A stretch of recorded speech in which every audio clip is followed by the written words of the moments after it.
চলন্ত ট্রেন থেকেই নদীতে ঝাঁপ যাদবপুর বিশ্ববিদ্যালয়ের তৃতীয় বর্ষের এক ছাত্র। সাত সকালেই মেদিনীপুর কাঁসাই হল্টের নিচ থেকে উদ্ধার দেহ। জানা গিয়েছে মৃতের নাম সোহম পাত্র, বাড়ি বাঁকুড়া থানার 15 নম্বর ওয়ার্ডে। সূত্রের খবর, মঙ্গলবার রাতেই হাওড়া আদ্রা রানীর শিরোনামে প্যাসেঞ্জার মায়ের সাথে বাড়ি ফিরছিল ওই পড়ুয়া। কাঁসাই হল্ট মেদিনীপুর স্টেশনের মাঝে কাঁসাই ব্রিজ থেকেই কংসাবতী নদীতে ঝাঁপ দেয় ওই পড়ুয়া। রাতেই নদীতে খোঁজাখুঁজি করলেও দেহ মেলেনি ওই পড়ুয়ার। বুধবার সকালেই নদীতে ভাসতে দেখা যায় দেহ। এরপরই খবর দেওয়া হয় পুলিশে। পুলিশ এসে দেহ উদ্ধার করে পাঠিয়েছে ময়নাতদন্তের জন্য। পরিবারের তরফে এখনও পর্যন্ত কোনো লিখিত অভিযোগ দায়ের করা হয়নি।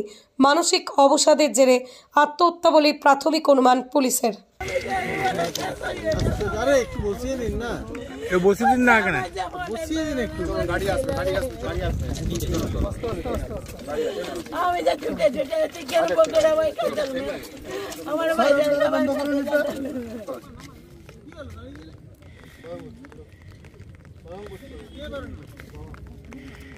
বাবা এই করতে চাইছে না, ছেড়ে দাও। বাবা বলতে লাগে রঞ্জন জমস্ত খবরটাই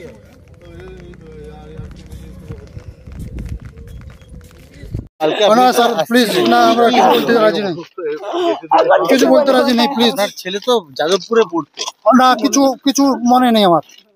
আমি এই মুহূর্তে কিছু বলতে পারছি না কিছু। প্লিজ, আমাদের কোনো প্রচারের প্রয়োজন নেই। না, ঘটেছে, ঠিক হয়ে গেছে। ওর জন্য পুলিশ করছে, পুলিশ বলবে। কোনো সন্দেহ কিছু না, সন্দেহ কিছু নেই। কোনো সন্দেহ নেই, কলেজে কোনো সন্দেহ নেই, কোনো কমপ্লেন নেই। আমার ছেলে, না, আপনার ছেলেকে কোনো র্যাগিং করা হতো না? কিছু না, আমার ছেলে চারিয়ারে পড়ে ও কে র্যাগিং করবে? বাড়ি নিয়ে আসছিলেন সবাই ভালোবাসে, হ্যাঁ? আমার ছেলেকে সবাই ভালোবাসতো। ওটা যাদবপুর ভালোবাসতাম না, আমরা ভালোবাসতাম। ইন্টারনালি কিছু প্রবলেম হয়েছিল, হ্যাঁ, অসুস্থ হয়েছিল, ওই জন্য। আপনারা মনে করছেন সুইসাইড করেছে? সুইসাইড করেছে, অনেক এইটাই করেছে। মনে কিছু হয়েছে, তার জন্য সুইসাইড করেছে।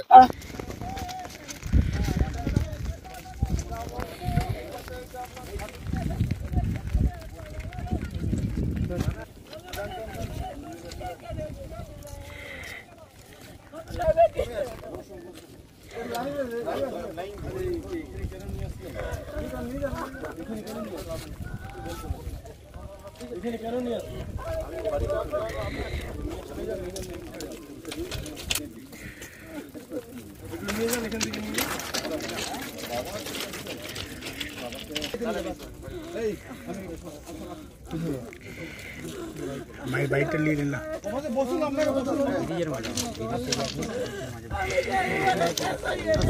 একটু বসিয়ে নিন না, বসে দিন না এখানে।